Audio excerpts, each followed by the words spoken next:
नमस्कार बच्चों, संस्कृत ज्ञान चैनल में आप सबका स्वागत है। और अब हम करेंगे हिंदी की सेकंड शिफ्ट की प्रथम भाषा के क्वेश्चन आंसर। हो सकता है ये संभावित आंसर की है, हो सकता है इसमें कोई क्वेश्चन गलत भी हो, तो आप शांति से कमेंट करके बता दें, हम दोबारा देख लेंगे। ऑफिशियल आंसर की अभी आई नहीं है। तो चलिए हम शुरू करते हैं। पहला क्वेश्चन है, परीक्षाओं के वर्गीकरण के प्रमुख आधार कौन से हैं? तो परीक्षाओं के प्रमुख आधार है परीक्षाओं का स्वरूप और प्रश्नों का स्वरूप। ये दोनों ही परीक्षाओं का आधार हैं। अगला क्वेश्चन है, वास्तविकता का ज्ञान होना अर्थ को प्रकट करने वाला उपयुक्त मुहावरा इनमें से कौन सा है? तो यह है आंखें खुलना। अगला क्वेश्चन है, वचनिका है अचलदास खिंचड़ी वचनिका, इसके रचनाकार कौन है? तो इसके रचनाकार है शिवदास गार्डन। अगला क्वेश्चन है, बच्चे की सीखने संबंधी कठिनाइयों का पता लगाने की क्रिया को क्या कहते हैं? तो ये होता है सीखने संबंधी कठिनाइयों का पता लगाने के लिए उपचारात्मक शिक्षण किया जाता है। अगला क्वेश्चन है, हाथ कंगन को आरसी क्या, इस लोकोक्ति का अर्थ क्या है? प्रत्यक्ष को प्रमाण की आवश्यकता नहीं होती। अगला क्वेश्चन है, सह संबंध विधि का विकास किस मूल अवधारणा पर हुआ था? तो यह है मातृभाषा को बच्चे स्वाभाविक रूप से सीखते हैं। फिर 37वां क्वेश्चन है, प्रमाण शब्द का उपयुक्त अर्थ क्या है? तो इसका अर्थ है सबूत। अगला क्वेश्चन है, निम्नलिखित में से कौन सा शब्द गद्यांश में पुल्लिंग रूप में प्रयुक्त हुआ है? तो समृद्धि, सुविधाएं, यात्रा, ये सभी स्त्रीलिंग के है, लेकिन पूंजीपतियों ये क्या है? पुल्लिंग का। अगला क्वेश्चन है, निम्नलिखित में से किस शब्द का प्रयोग सदैव बहुवचन में होगा? तो सदैव बहुवचन में क्या होगा? लोग शब्द लिखते ही लोग में बहुत सारे लोग आ जाते हैं, तो इसमें बहुवचन का प्रयोग होगा। अगला क्वेश्चन है, उपभोक्तावादी संस्कृति सामंती संस्कृति का रूप नहीं है, उपयुक्त वाक्य में कौन सा काल है? तो इसमें है सामान्य वर्तमान काल।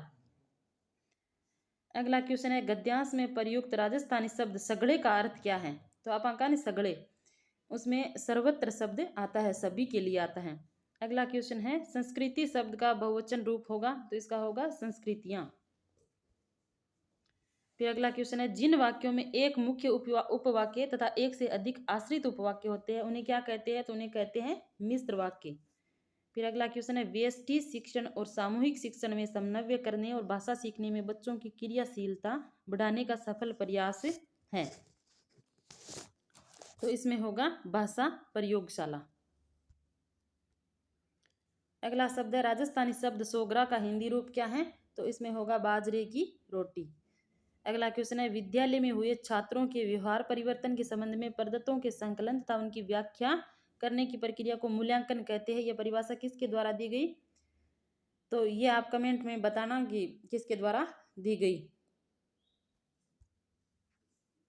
अगला क्वेश्चन है कि हिंदी भाषा शिक्षण में वर्ण एवं शब्दों का शुद्ध उच्चारण और शब्दों की शुद्ध वर्तनी की शिक्षा वो किस आयु वर्ग के बच्चों को दी जाएगी? तो ये 6 से 9 वर्ष के बच्चों को देनी चाहिए। अगला क्वेश्चन है, व्याकरण शिक्षण की प्रचलित विधियां कौन सी है? तो आगमन और निगमन ये दोनों ही है, इसलिए डी हो जाएगा, ए और बी दोनों। अगला क्वेश्चन है कि किस विकल्प में इक प्रत्यय का प्रयोग नहीं हुआ है? तो ये इक ऋस्व ई है, तो इसमें रसिक, वर्णिक, धार्मिक में हुआ है, लेकिन सटीक इसमें ईक प्रत्यय का प्रयोग हुआ है। अगला क्वेश्चन है, यह भूमि सस्य माला हो जाती है वाक्य में प्रयुक्त यह शब्द है? तो इसमें होगा निजवाचक सर्वनाम।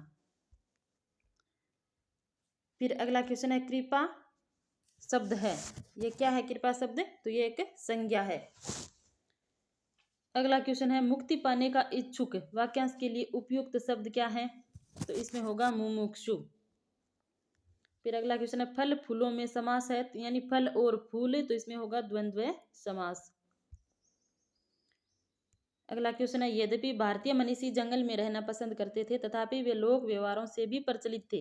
मेरा रेखांकित पद है, तो ये होगा समुच्चय बोधक अव्यय। अगला क्वेश्चन है, स्रोत के आधार पर चंद्र शब्द है, तो ये होगा तत्सम शब्द। फिर अगला क्वेश्चन है, अनुकूल शब्द का विलोम शब्द क्या है? तो अनुकूल का होगा प्रतिकूल। फिर अगला क्वेश्चन है, पर्याप्त शब्द में उपसर्ग है, तो इसमें है परि उपसर्ग। फिर किस विकल्प में सभी शब्द और जंगल के पर्यायवाची हैं? तो कांतार, विपिन और अटवी, इसमें सी होगा। अगला क्वेश्चन है, परीक्षाओं के स्वरूप के आधार पर परीक्षाएं कितने प्रकार की हो सकती हैं? तो इसमें 2 प्रकार की भी हो सकती है और 3 प्रकार की भी हो सकती है। ये आंसर के आने के बाद में पता चलेगा कि बोर्ड क्या इसका उत्तर मानता है। फिर अगला क्वेश्चन है कि इंद्रियों के प्रयोग के आधार पर सर्वदर्शी सामग्री को मोटे तौर पर किन भागों में बांटा जा सकता है?